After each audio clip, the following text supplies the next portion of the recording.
بسم اللہ الرحمن الرحیم۔ محترم ناظرین السلام علیکم۔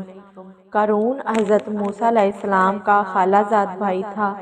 وہ بہت خوبصورت تھا۔ اس کی خوبصورتی کی وجہ سے لوگ اسے مانور یعنی روشن چہرے والا انسان کہا کرتے تھے۔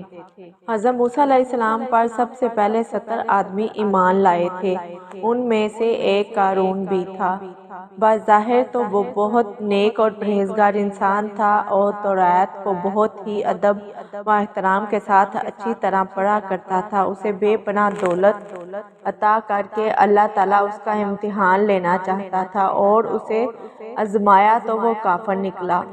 حضرت موسیٰ علیہ السلام کیمیا کا علم جانتے تھے۔ اس طرح حضرت موسیٰ علیہ السلام نے علم کا کچھ حصہ حضرت یوشع بن نون اور کچھ حصہ کالب بن یوحنا کو سکھایا تھا اور تھوڑا بہت علم قارون کو بھی بتا دیا تھا، لیکن پورا علم کسی کو نہ سکھایا۔ بعد میں قارون نے حضرت کالب بن یوحنا اور حضرت یوشع بن نون کی شاگردی اختیار کر کے ان دونوں سے علم مکمل طور پر سیکھ لیا۔ پھر اس نے اپنے علم کو استعمال کر کے سونا بنانے کا تجربہ کیا، جس میں وہ کامیاب رہا، بہت بڑے خزانے کا مالک بن گیا اور خزانہ پا کر قارون بہت مغرور ہو گیا۔ اب وہ سونے کے زین والے سفید قیمتی گھوڑوں پر سوار ہو کر باہر نکلتا۔ 300 غلام اس کی دائیں طرف اور 300 کنیزیں بائیں طرف اور 4000 سپاہی اس کے گھوڑے کے آگے آگے چلا کرتے تھے۔ یہ سب گریز اور غلام اس زمانے کے بہت قیمتی اور بہترین لباس میں ہوا کرتے تھے۔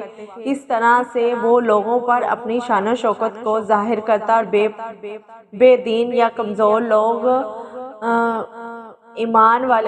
ایمان والے لوگ جب اس کی شان و شوکت دیکھتے تو افسوس سے ہاتھ مل کر کہتے، کاش جو دولت اور مال قارون کو ملا ہے وہ ہمیں بھی مل جائے۔ واقعہ قارون بڑا خوش نصیب ہے۔ جو لوگ ایماندار اور اللہ پر یقین رکھتے تھے وہ قارون کی شان و شوکت دیکھ کر کہتے، اے قارون، اپنی دولت پر اتنا گھمنڈ نہ کرو، کیونکہ خدا اترانے والوں کو پسند نہیں کرتا۔ جو کچھ اللہ نے تجھ پر دیا ہے اس میں سے آخرت کے لیے کچھ جمع کر لے۔ جس طرح اللہ تعالیٰ نے تجھ پر احسان کیا تو بھی دوسروں پر احسان کر اور زمین پر فساد مت پھیلا۔ اللہ فساد پھیلانے والوں کو پسند نہیں کرتا۔ ان لوگوں کے جواب میں قارون کہتا، یہ سارا مال دولت تو میں نے اپنے علم کے ذریعے حاصل کیا ہے، اس میں اللہ تعالیٰ کا کیا احسان۔ اس طرح روز بروز قارون کا غرور بڑھتا چلا گیا۔ آہستہ آہستہ وہ دولت کے نشے میں اس قدر چور ہو گیا کہ حضرت موسیٰ علیہ السلام کی توہین بھی کرنے لگا۔ اس نے مذہبی محفلوں میں جانا چھوڑ دیا، عبادت ترک کر دی۔ وہ اپنے آدمیوں سے کہتا کہ وہ حضرت موسیٰ علیہ السلام پر کوڑا پھینکے۔ حضرت موسیٰ علیہ السلام کو قارون کے اس رویے سے بہت افسوس ہوتا۔ جب زکوٰۃ کا حکم آیا تب بھی قارون نے گستاخی کی اور کہا کہ یہ رقم تو بہت زیادہ ہے۔ کہتے ہیں کہ حضرت موسیٰ علیہ السلام نے ہزاروں دینار سے کم کرتے ہوئے ایک مقرر کر دی، لیکن قارون نے وہ بھی دینے سے انکار کر دیا۔ کہنے لگا، موسیٰ ہمیں فقیر بنانا چاہتا ہے۔ قارون نے ایک مرتبہ ایک بدکار عورت کو شرفیوں سے بھری 2 تھیلیاں دے کر کہا، بڑے مجمع میں حضرت موسیٰ علیہ السلام پر بدکاری کی تہمت لگائیں۔ دن جب حضرت موسیٰ علیہ السلام لوگوں کو نصیحت کر رہے تھے تو اس محفل میں قارون آ گیا۔ جب آپ بدکاری پر پرہیز کی نصیحت کرنے لگے تو کہنے لگا، آپ کو بھی لوگ بدکار سمجھتے ہیں۔ پھر اس نے گواہی کے لیے عورت کو طلب کیا، لیکن خدا کی قدرت سے اس عورت کا دل میں خوف خدا پیدا ہوا اور اس نے پورے مجمع کے سامنے سب کچھ سچ سچ بتا دیا۔ قارون کی دی ہوئی اشرفیاں بھی دکھائیں اور اشرفیوں کی تھیلی پر لگی قارون کی مہر دیکھ کر لوگوں کو عورت کی بات پر یقین آ گیا۔ وہ سمجھ گئے کہ یہ سب کچھ قارون نے حضرت موسیٰ علیہ السلام کو بدنام کرنے کے لیے کیا ہے۔